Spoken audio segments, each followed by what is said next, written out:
Hey, how are you? It's been a minute since I've made a video, I know. And I just want to say thank you. Give a shout out to my big sister, Aisha. She said, oh, by the way, we have an accountability pact. You need to make your video. So thanks, sis. Here's my video. Welcome to United Spirits Village. My life has been in a flurry of ups and downs. How about you? What are you going through right now? How are you feeling? How's your emotional, mental health, physical health? While my health is fantastic, I am navigating all sorts of things. As you may or may not know, I am a car dweller now. I have moved from my beautiful modern apartment in downtown Oakland, and I live freely in different places. So yeah, that's the truth. Go ahead and check out my 2 videos on what it's like to be a car nomad. So I'm supposed to make this video about parenting. So as a mom of a grown child, I will say, living a nomadic life is interesting because I have to navigate being around for my grandchildren and for my son. And I think I've been doing that relatively well, and there's some areas I need to improve. So what are some things you need to improve? What are you working on? I am a car nomad for different reasons. I want to process a little bit about how my decisions affect my child, my son.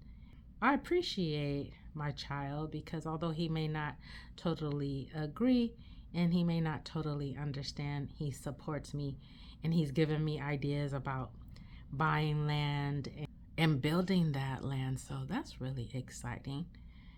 When I was younger and I was teaching, I remember pushing my son TJ to go to school, have perfect attendance. Even if you're sick, go. And if you don't feel well during the day, I'll pick you up. And I used to really kind of manipulate the situation because I had to work to make money, especially when I was divorced and only had one income to pay the expensive rent in Northern California. So while I had my objectives and I had to work to make ends meet, I feel like I probably did not give as much attention to my son's emotional needs at that time. Like, how did he feel? How did he feel being pushed to do things when he wasn't well, or pushed to do things that didn't necessarily align with his needs and wants? I remember because I always wanted to be involved in different activities, and I wasn't involved, especially in high school. I wanted to be involved more when I was younger, so I would enroll my son in all kinds of things, from sports to choir, martial arts, and we skated and rollerbladed years and years. And then one day he was like, well, I really don't want to do that anymore, Mom. And I was shocked and realized, oh, TJ's not a mini-me? What? And that realization kind of shocked me and hit me like a ton of bricks, because I was operating as a young parent thinking, well, if I want to do it, he wants to do it. Or if I want to do it, he's going to do it. And I really didn't allow him to say. I probably didn't respect him as a little person. And as an older woman now, 55, I realize how important it is to listen to our babies, listen to our children. My grandma Jeannie used to say, our young people are wiser, but weaker. So weaker in the sense, I think, like some of us OGs, we are used to doing things hands-on, right? We're more hands-on, and we had to do a lot of physical things maybe these youth don't have to because of technology.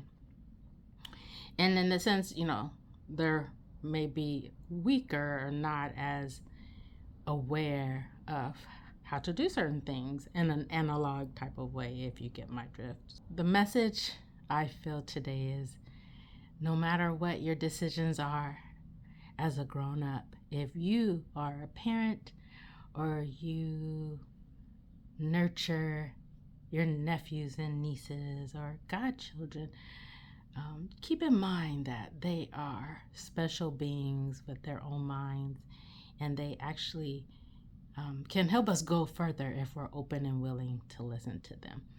So yeah, that is my message. And so I've been accountable for this video. Aisha, I hope you're proud of me. And I'm really eager to know, I'm very interested to know what works for you as a parent.